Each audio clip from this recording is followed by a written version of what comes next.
It's still Saturday, October 19, 2024. I'm continuing here with the parts. I'm cleaning a couple of parts. I'm not sanding the parts. I'm not painting the parts.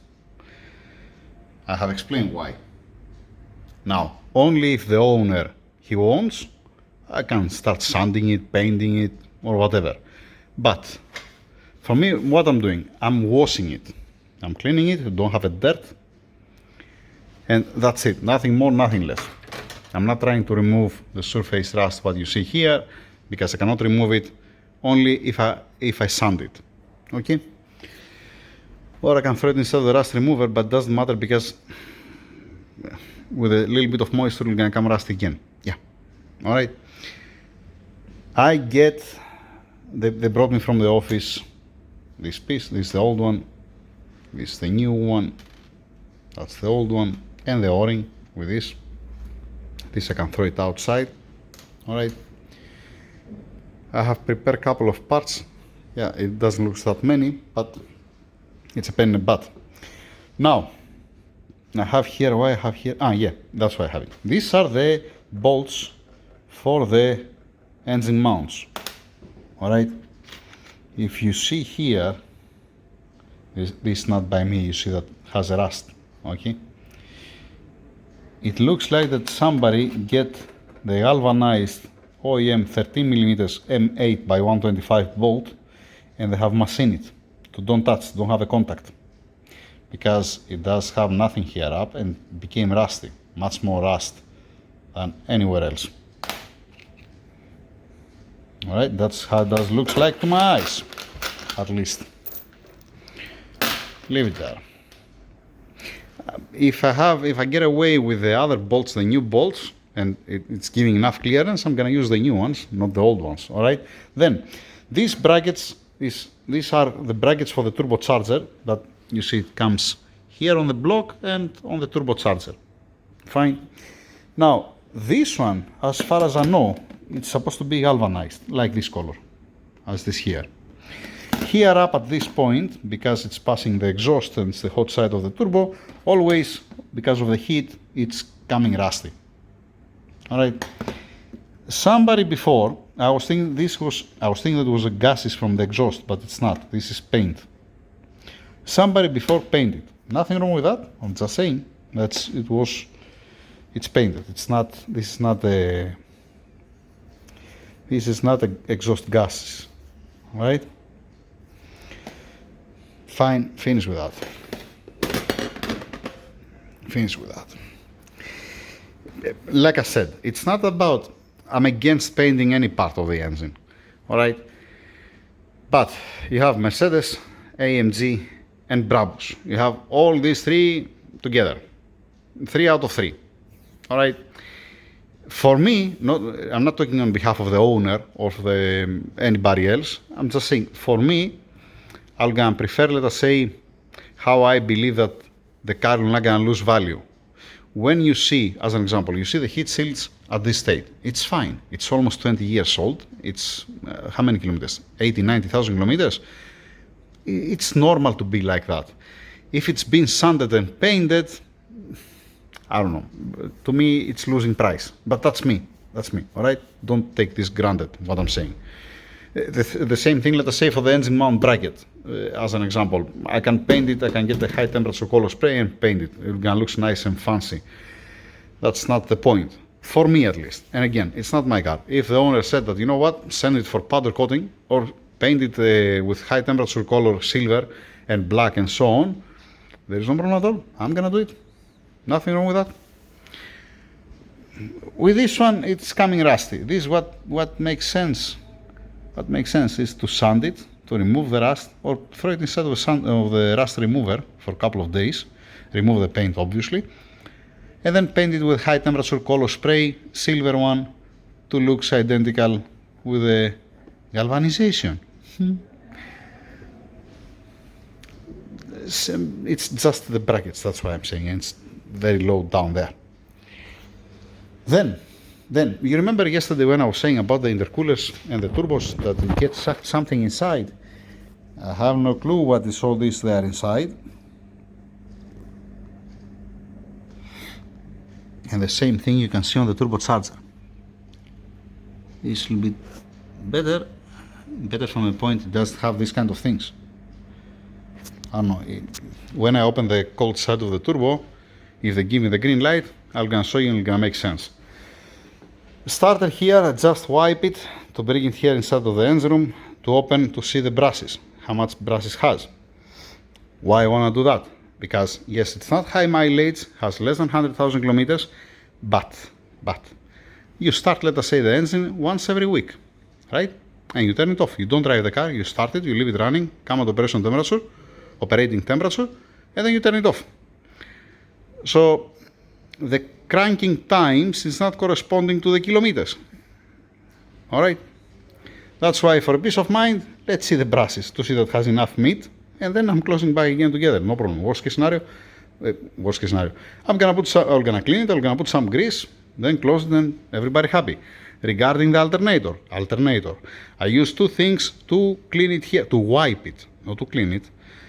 I'm afraid with these stupid alternators, and I'm gonna explain why.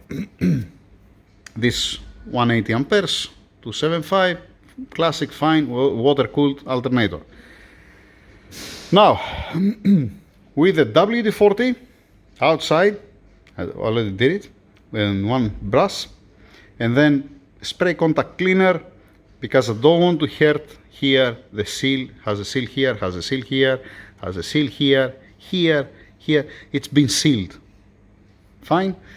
I'm not planning to open it, I'm planning to open it from the housing to change the seal. I'm not planning to open the alternator completely. When I'm gonna open it from the housing, it does have nothing inside to see. It's just the other housing that it's attached to the alternator. You need to remove these bolts, I guess. I never open it, and I don't want to open it. Here we see some sealant. Here it didn't have a sealant, but here it has some sealant. Maybe it has to do something with the water pump, probably.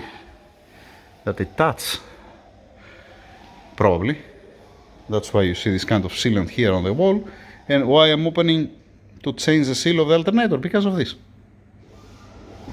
Because there is a sign that it starts leaking. And now it's a good chance to do it. I'm gonna wash the housing back. I'm gonna clean it. I'm gonna remove the salt from here, clean this area here, clean also the area where it's stepping the alternator. But I'm not gonna touch, I repeat, I'm not gonna touch the alternator itself. Fine, let's do that. Separating the alternator from the housing.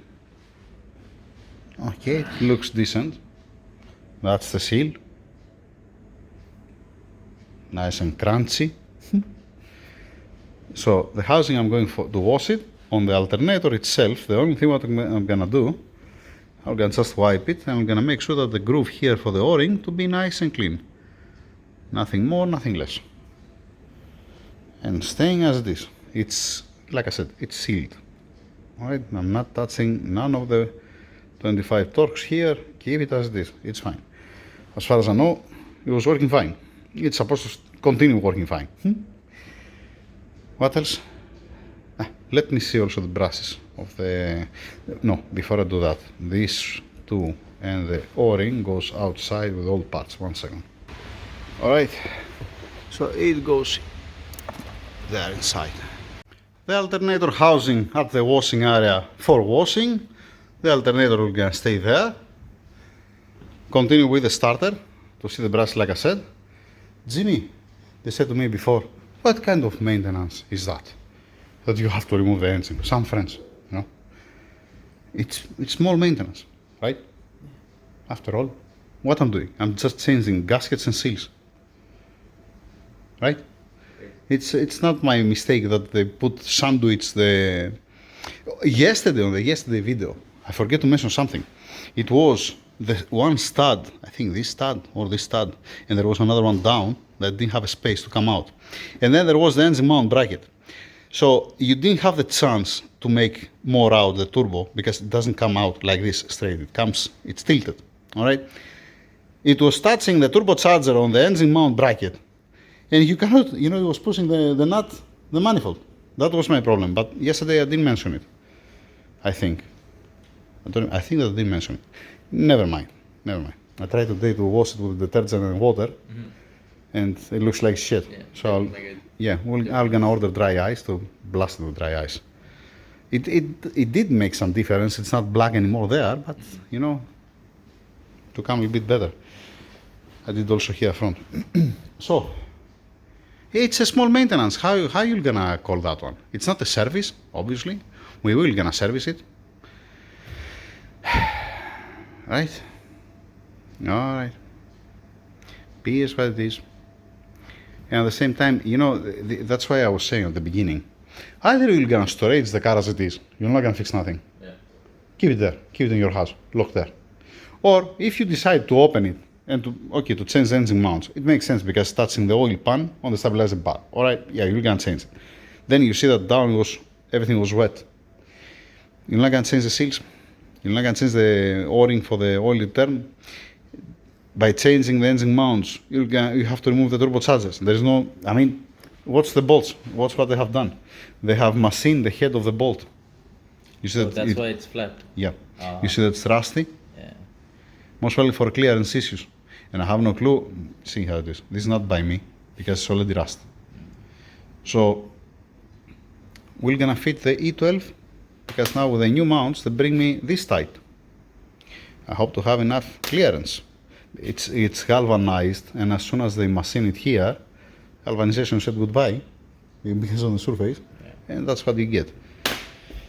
So yeah, so let's continue with the starter. See what the fuck are we gonna find here inside. Yeah, only the cover back here. Only the tip. Just the tip.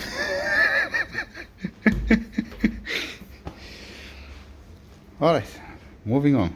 It's not passing also the time today to leave, to go home. It's 20 minutes to 5 o'clock on afternoon. 5:30, I set my time. 5:30, I'll get the fuck out of here. All right, brushes out. I see that is more than 50%. That's how it looks like, right? It's more than 50%, so it's good to go. It's good to go. Nothing wrong with that. Lovely. Nothing wrong with that. It's a good thing to clean it, to clean out all the mess from the old brushes, the dust, right? Yeah. Sometimes I'm regretting that I'm opening it. No worries. Okay, let's do the job. You know. Let's clean it, grease it up, and put it back together. It's also accessible, the starter. It's not like it's accessible, especially when you don't have a catalytic converter. As far as I remember, there is only the heat shield, 3 bolts. One is on the extension that has here, and then there are another 1, 2, 3. It's because a big heat shield here. It's supposed to have also another one from here. I have one here and the other one's outside. Why it's outside? I have to bring it inside. It's accessible. You don't have to drop down the engine to change the starter. So, yeah, it's fine. All right. Okay, let's clean it a little bit and then close it, put it back together. The right question is why I'm doing this to myself and why I'm doing this to myself on Saturday. That's the right question, you know? Okay, so once again, 1 out of 3, the other 2 stuck there. I have the new bolts over there. Yeah, okay, I already know the story. Okay, drill the rest. When you drill it, then it's gonna come easily out, like any other time. I have prepared a couple of parts there. Let me prepare also that. Drill the bolts and continue. All right, where it went the starter after Tassos messed with it everywhere. That's the starter. Now, what I don't like, on the 113K outside, the ring here on the planetary gear, it was out of steel. This is out of plastic, and yeah, all right, never mind. It is what it is, right? Yeah, keep it there. Then, before I was building, I was make maintenance in one starter. I closed everything back, and then I saw that the threads here, it was F up. And then you have to insulate it here, you have to drill it, you have to put the helicoil, you know? Yeah.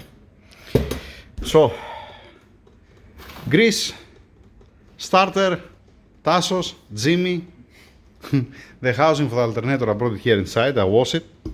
Alright, I have to make some small details, but what's our point here? Yeah, starter, yeah, obviously. Let's put it together to finalize it. And that's how does it looks like the final product. Hey, this cap it has a crack. I'm planning to change it. I'm not gonna put this one back. This has a crack. I might change also this nut and this nut. Why am I change both of these nuts? Because now it's gonna arc and I'm gonna hate to see a spot on it. Now, Mr. Jimmy, can you hold the starter since you're here? First, let's see. We're gonna push it out. No, let's. How are we gonna do it now? Let me make this way. Let's see. I'm checking through the phone.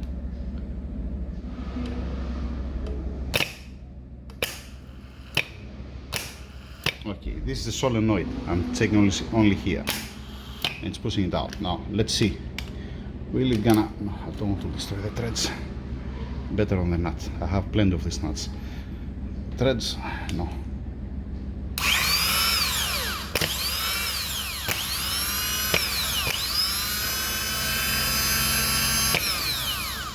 Sounds good. Not bad. Not bad. Still has a battery, this battery. Nice. Alright, just a second. And that's it with the starter. One headache less, right? Now, what I'm gonna do with the starter, like I said, the cap, I'm gonna change this nut and the M6 nut on this side. This nut and this nut. We have outside. And the plastic one, we're good to go from that. And me, I'm good to go home, right? I have the hydraulic pump. I have the intercoolers. I have the turbochargers that they haven't told me yet what should I do with the turbochargers, to be honest. We have plenty of things. I put also the AC compressor there. I don't know if I show you. I have the throttle valve body here, washed. A couple of brackets there. We make some progress today. And now it's the time to go home. Thank you very much. Let's keep also this there, so don't forget it. Thank you. Over and out. See you again on Monday.